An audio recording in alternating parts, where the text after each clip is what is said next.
Morning, guys. It's Coach Katie. So I apologize for my presentation. I have just woken up and I was just thinking about you guys and my workout yesterday, which reminded me of something. So yesterday we were doing this workout, whatever, at the gym, and part of it was 30 wall balls in a row, and that's a lot of wall balls in a row. So I don't know anybody who did them without resting in between. And so we had to do 5 rounds of this whole thing. And I was getting to my last round and I was tired, like sweating. My legs are sore. We'd done a ton of burpees and like all this other stuff that had happened. And I was working really hard. Like I was like, all right, I committed to like, I'm going to do a set of 10 and then I can only do 4. And it was, I was having that mental battle of like, what can you do? What can you do? And definitely going to where I was like, oh, I can't go any harder than this. This is good.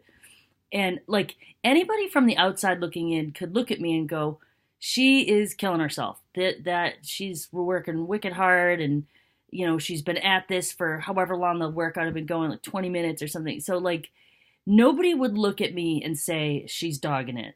And I wasn't dogging it, like by any stretch. I was definitely working really hard.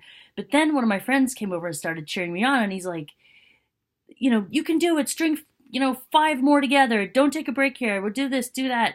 And he was telling me things that I couldn't do. It was like nice and encouraging, but he was saying things that, like, I don't know if you understood. Like, I'm at the last round of this really long workout. My legs are on fire. I can't breathe. I think I'm doing the best I can. But then I thought, I know better than that. I know way better than that. I ran for couture, for God's sake. Like, I know what it means to like take it up a notch. So I'm like, oh, damn it. I have to do this thing. I can't sit here and preach to these girls and tell them how to work hard and like go out of your comfort zone if I'm not doing it. So it was like, fine. And so I strung together like whatever it was. I did twice as many as I had planned on doing, and it was awful. It was terrible. It hurt. It just sucked. I was off balance. My legs killed even more. My lungs were dying. I looked like someone was trying, like I was dying. It looked like I was dying. Didn't just feel like it. And I really, really did not enjoy it. It was bad. And I was like hating on my friend who was cheering me on. It was terrible. All those mental things that go through your head. But then I finished and I was like, holy crap. Like I did 5 rounds of that. In the 4th round, I thought I had actually gone absolutely to my edge and done the most that I could do. And then on the 5th round, out of nowhere, just because someone's cheering me on and I made a decision that I was going to do more, that I could do more. And I was like, and I realized that, you know what? I had been cruising along, working hard, but I was in my comfort zone, my discomfort zone, really. Like I am okay being this uncomfortable during a workout. I accepted there was a certain amount of discomfort that would happen, and I would not accept any more beyond that because whatever, I just wouldn't. And I realized that is what we all do. That is what you do. All right. You have a discomfort zone that you're pretty satisfied to stay in. Right?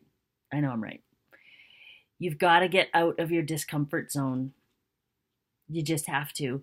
And, like on meets that aren't like super high stakes, do whatever coach tells you to do, like, run hard or run with this person, whatever. But you guys are coming up on some meets that matter a lot.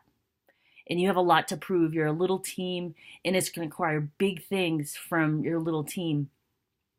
So my advice to you is during your workouts and during the high stakes meets especially, you have to get out of your discomfort zone because that is where the good stuff happens.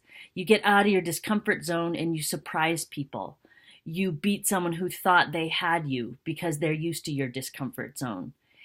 And not only that, you finish when you've operated at that red line level for an extended period of time, you're going to blow your own mind.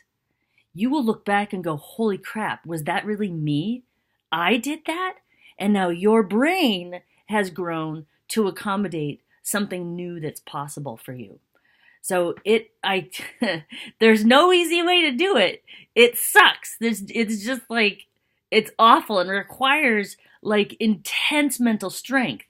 But you've got to dig it up and find it. And the best advice I can give you to get out of your discomfort zone is sometimes it takes someone from the outside. Listen, you can't, sometimes I just can't do it all myself. And I know you can't do it all yourself. So this is my tip for you. Obviously, it's easy to take inspiration from someone who's cheering for you. Like if I'm there yelling your name, whatever, a coach is yelling at you, if your teammates are, your mom, like you can take that. But sometimes you're at a meet, you might be at a meet today and there's nobody there, nobody to cheer you on. Listen to someone cheering someone else on and pretend they're cheering you on.